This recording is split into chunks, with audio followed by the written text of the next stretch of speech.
Saira, I'd like to come to you first. You've seen a part of our investigation, and we'll be playing out more of it in the, in the hours ahead. We'll also have more information about the social media posts, but it looks very much like this was far from being a spontaneous attack. It was far from being one-sided. It was something that was aggravated through social media, through, provocative social media posts for over 8 days before it erupted on the 31st of July. Saira. Right. Yes, Shiv. So one thing I'd like to make it very clear, even if it started off on social media, isn't it the job of the authorities to quell tempers? Isn't it the job of the authorities to take actions against any particular person, or be it a group, be it a political group or a fringe group, to stop it, to ban and to ensure that these things don't happen? But then, the role of the authorities is in question here, because why did this issue escalate? That it has become a full-fledged riot. More than six people have died, including two police personnel. A mosque has been torched. There's been a complete backlash. You look at various areas. Section 144 has been imposed. Delhi is tense. Gurugram is tense. Whole of that Delhi, Gurgaon, Haryana belt is tense. So for a social media post, so here we need to understand that it might have started, the trigger point might have been two individuals. But what has the government done? What has the police establishment done? What are the enforcement agencies doing? Why did they let an incident on social media? Why did they allow it to flare up? That became a communal outburst, that became a religious riot. So I think here the authorities need to be pulled up. They need to be asked some very tough questions, because and let me tell you that India Today is the only channel asking those tough questions to the Haryana government. We've just grilled the Home Minister as well. I'll come to the part of accountability of the Haryana government and the police, which is very important, in just a moment. I want to focus for the moment right now on what we found in these social media posts.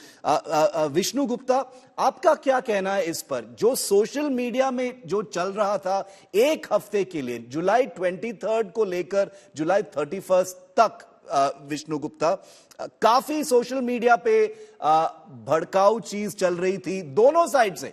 दोनों side बोल रहे हैं कि एक ही side से चल रहा था, लेकिन अगर हम ये फेसबुक के स्ट्रीम्स देखेंगे, इंस्टाग्राम के स्ट्रीम्स देखेंगे, विष्णु जी, ये तो साबित होता है कि दोनों साइड से काफी प्रोवोकेटिव चीज बोले जा रहे थे। जी, ऐसा है, दोनों साइड से ऐसा जब काम चल रहा था, और वहाँ की लोकल पुलिस और जितने भी विभाग होते हैं पुलिस के, वो सभी लोगों ने उस पर नजर रखी। पुलिस को उस समय भी उस पर कार्रवाई करनी चाहिए थी, क्योंकि भड़काऊ भाषण या भड़काऊ बयानबाजी कहीं से भी होती है तो वो आगे भविष्य में चल के नुकसानदायक होती है। वही भड़काऊ भाषण, भड़काऊ बयानबाजी आगे दंगे में तब्दील होगी। और मैं मेवात की हिस्ट्री में बताना चाहता हूँ, जो लोग दूर दराज के हैं, जो मेवात को नहीं जानते हैं, मैं बताना चाहता हूँ, मेवात आतंकवाद का गढ़ बन चुका है, और दिल्ली और एनसीआर में अपराध का गढ़ है।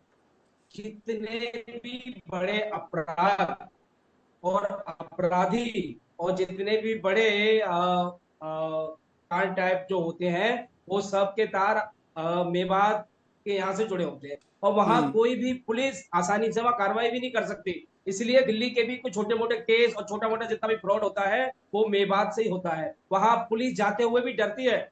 इसीलिए ये जो दंगा हुआ है, इसमें लोकल पुलिस का बिल्कुल फेलियर है, और मैंने इसीलिए माननीय मुख्यमंत्री जी को पत्र भेजा है आज, और कहा है एसपी और डीएम और वहां के डीसी को बर्खास्त किया जाए तत्काल। ये मैंने मांग की है, और मैं मानता हूं यहाँ पे लोकल प्रशासन की बहुत बड़ी फेलियर है, बहुत बड़ी फेलियर है। और भड़काऊ बयानबाजी यदि कहीं से भी हो रही थी, जो आप दिखा रहे हो, अभी भी मैं मीडिया में देख रहा हूं, लेकिन पुलिस ने समय रहते हुए कार्रवाई क्यों नहीं की?